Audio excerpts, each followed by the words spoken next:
When I was in college, I had the unique ability to be able to decipher texts and say what the intent of the writer had in mind, what he had in mind when he wrote the text.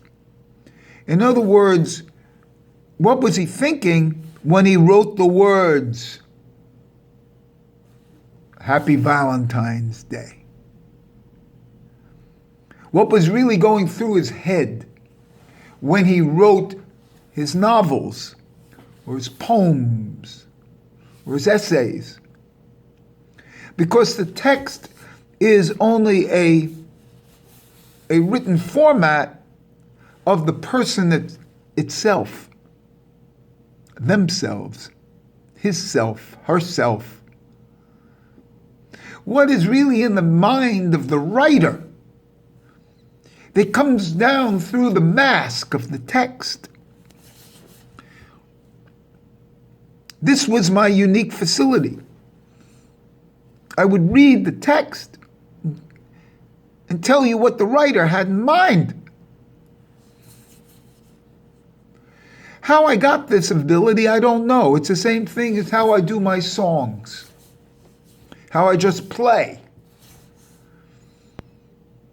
When I was in that college situation, I used to write poems all day long. And maybe that's why I was a writer. Basically, I was functionally illiterate. My grammar was awful. My spelling didn't exist. But I had the ability to tell you what was in the author's mind when he wrote. This continued with me as I became a tennis player, because that's the mind's the thing. The actual play is only a manifestation of the person itself. And then, as I've gotten into religious literature and studied, we'll stay with Judaism, but I studied all the other religions in depth. Why? Because I've been reading for 40 years, actually 45 years. So as I always say, I'm not that smart, but I've been reading a long time.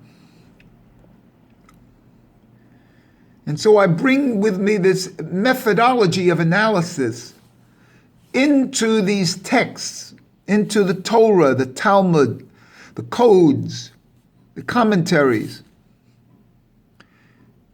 And I can tell you what's in the mind of the author of these commentaries, including the real secret.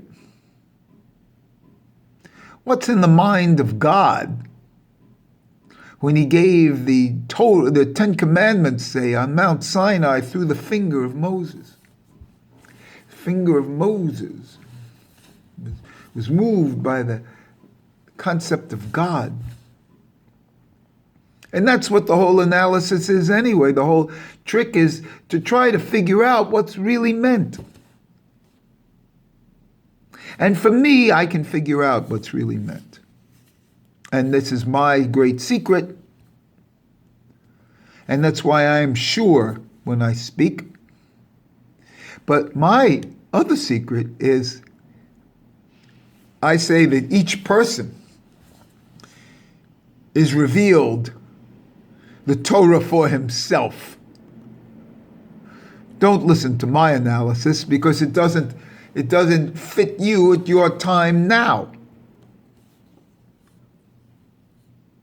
That's why we extend this into the concept of the Messiah.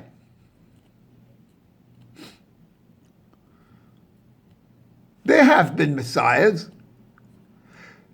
Sefti Tzvi, Frank.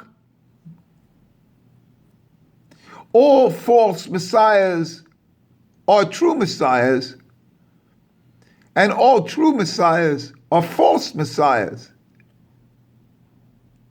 And each one is a messiah. When they say that the Lubavitcher Rebbe is the messiah, he is a messiah. We assume that he's a Zadok, and all the Hasids, when they go out of the Lubavitchers, go out into the world, they become Zadoks in their community. Well, let's extend that another step. If the Rebbe was a messiah, then all the Hasids are messiahs for their community. They paskin, so to speak, for their community.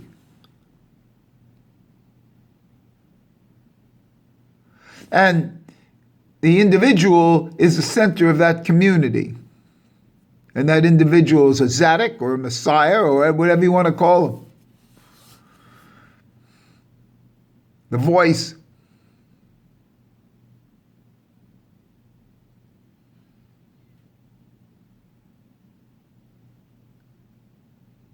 That's the way I used to analyze things in when I read, say, Hemingway's whatever book. I raised my hand, I said, well, as you can see here, I can tell you what he had in mind, what his sexuality was that night when he wrote that phrase. And the teacher said, well, you know, how do I know? I can't tell you that you're wrong. And that's the whole point. You have to bank your life on it. You have to bank your life on your interpretation. And there's only you.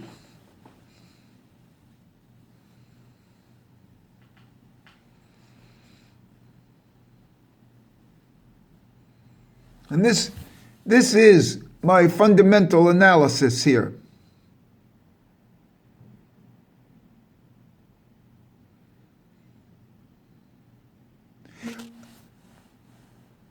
I'm only telling you me. Me has no relation to you. None.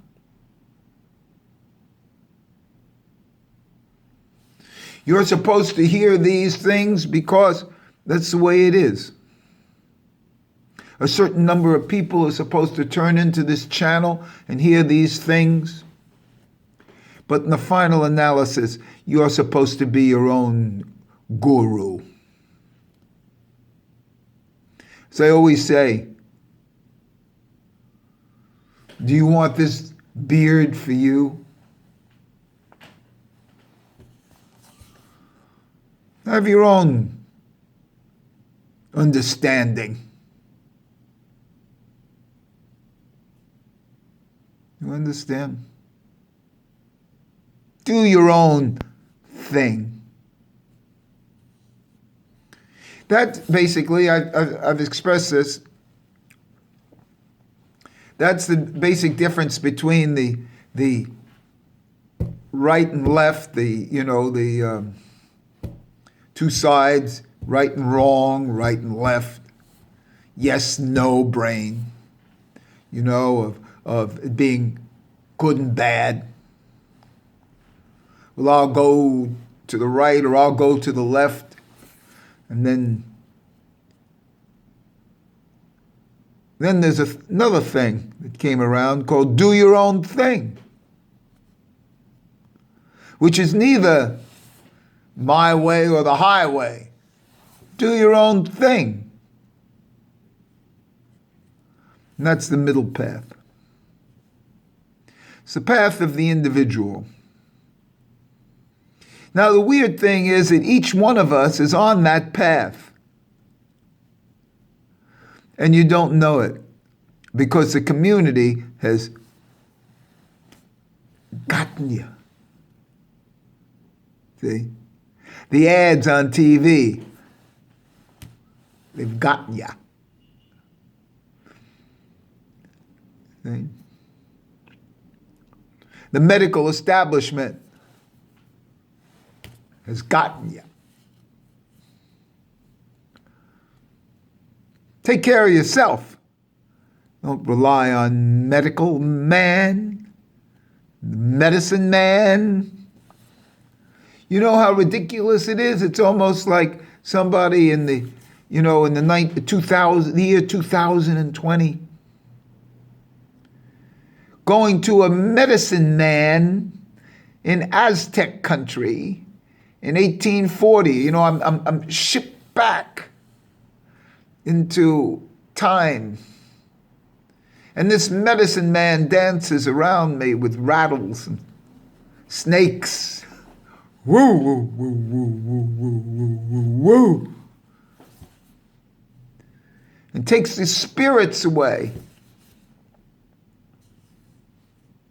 Sounds ridiculous in the year 2021.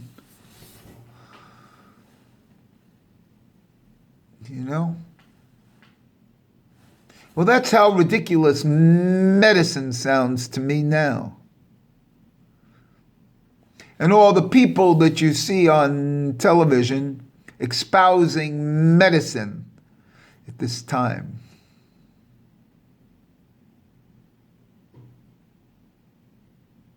The underlying thing is the doctor is a partner with the devil.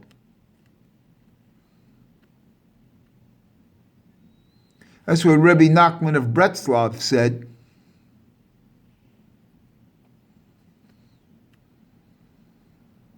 The doctor is a partner with the devil.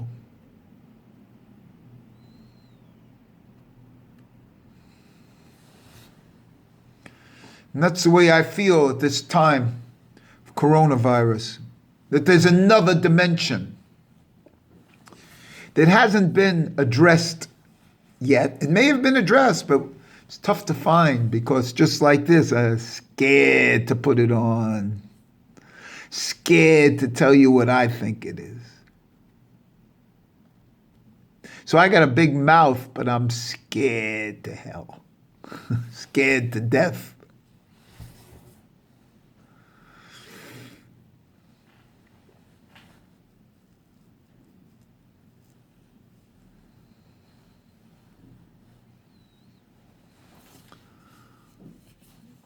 And the concept of medicine and vaccines and society and masks and changes in the consciousness of man.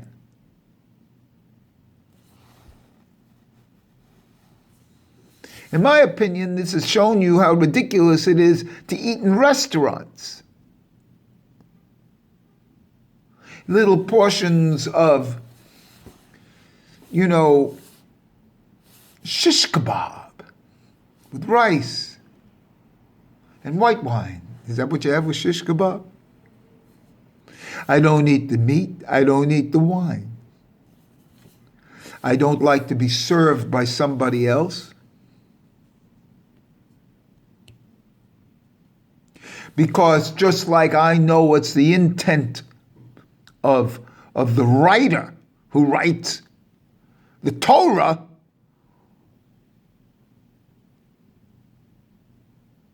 I know what the intent of the server who serves me the food.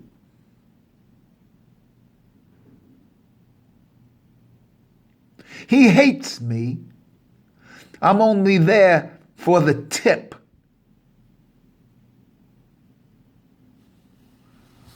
That's what he thinks of me. So when he gives me the food, the thing that goes inside of me, he has a negative vibration.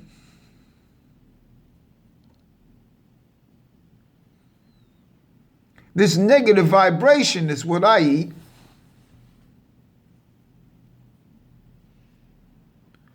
And that's what the whole deal is. The negative vibrations of restaurants.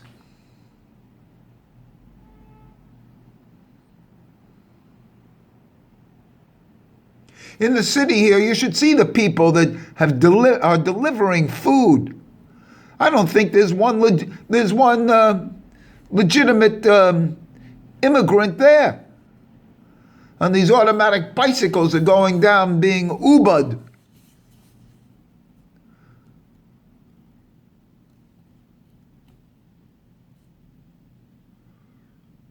People are dying to survive.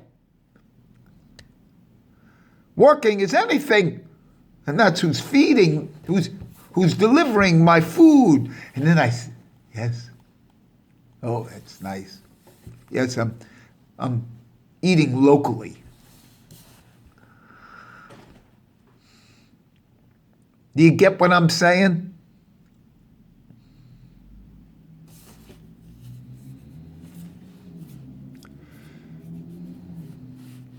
This closed down into the coronavirus lockdown is the real blessing, because we're able to see reality.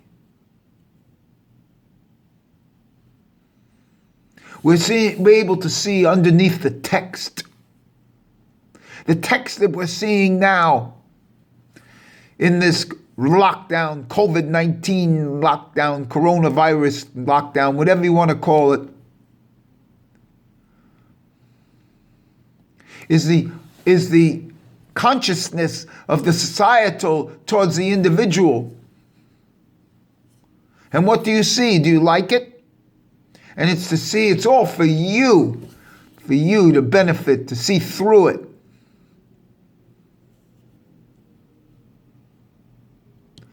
And to be your own Mashiach, to your own text, which is your body. The body is text. And come to the underlying conclusions of what's really going on. And then to act upon that is a whole other different level of existence.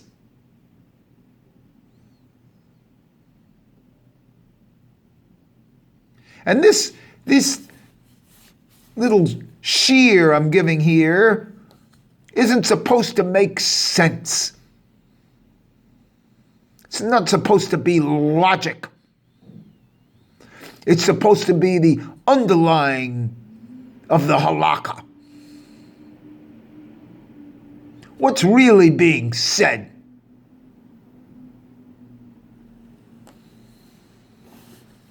Figure it out for yourself.